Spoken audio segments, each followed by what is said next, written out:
long before, like in the 80s, before they were even like really acknowledging or expanding the degree to which neurodivergence could like manifest itself, Hmm. there was a lot of international and anthropological research about culturally bound phenomenons and basically how mental health issues present themselves across cultures and the difference in treatment because of the difference in perception. So like Hmm. um, in Asian cultures and African cultures, when people hear voices, they're actually originally in indigenous, we're not talking about like super westernized like areas, in indigenous cultures, amongst those people were actually seen as gifted and thought to like have a connection with God.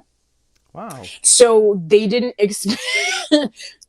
experience the same level of danger and mistreatment that like colonized societies did. Hmm. Likewise, people who were neurodivergent, it depended on how it was manifesting. So like if it was a child who would have otherwise been diagnosed with Asperger's, who was really, really good with numbers, Hmm. they would frequently people would just celebrate their really good abilities, and like the need to compensate in other areas was not seen as bad because conceptually it was like, well, of course they're not like doing that chore because all of their energy is going towards all of the math that they're writing all over the hut wall. You know what I mean? Wow. Like, so it was just, do you understand what I'm getting at? Yeah, And yeah, so I yeah. think, I don't know, when we talk about neurodivergence being normal, I think the better term is normal lot. Like, what does normalization look like in Mm. non-colonized cultures Hmm. of normalizing the value and the contributions of people whose brains work differently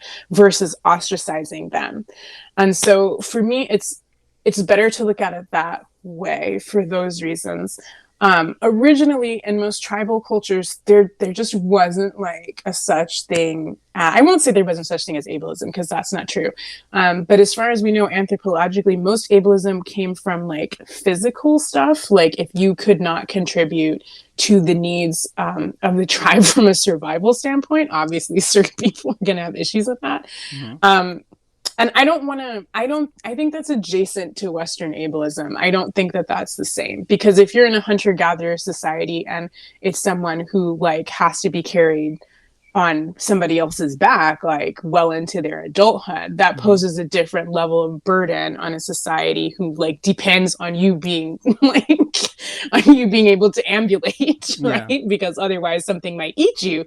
That's not the same as like your kid being in school who's dyslexic and can't read, and the teacher who's literally there to teach them and it's their job like looking down on them as a burden because they don't want to be bothered and they want to go home early today. You know what I mean? Like Yeah, I don't yeah. approximate those two things Yeah. personally.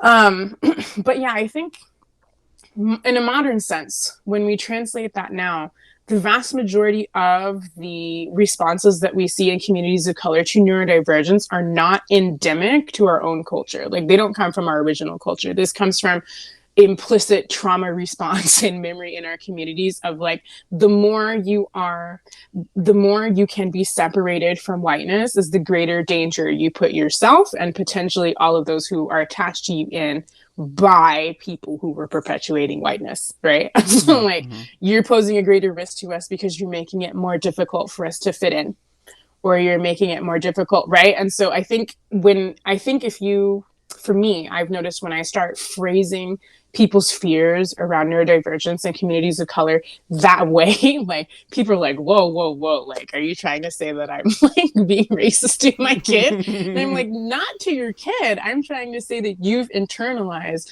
survival mechanisms in a society that's like basically hell bent against you, and you're trying to hold your child to that view, and it is, it's to their detriment.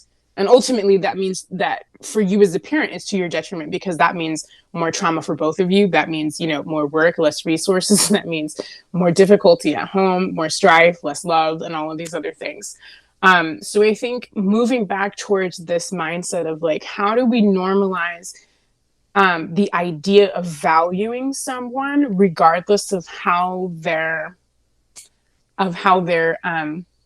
existence manifests itself in the family, because that concept is very indigenous. Looking at someone and going, whatever your contributions are to the community are enough, and we're just going to find like where they belong, and how they can help in whatever way, shape, or form that is, and Mm-hmm. that's going to be enough. Like that's enough for you to be meaningful, versus looking at them as like, oh my goodness, your differences make it so hard for us to acclimate in this Mm-hmm. Western. Do you know what I mean? Mm-hmm. Mm-hmm. Mm-hmm. So I don't know. That's my shorthand contribution to that. I don't know if that answers the question. I have so much more in my head, but I'm trying to.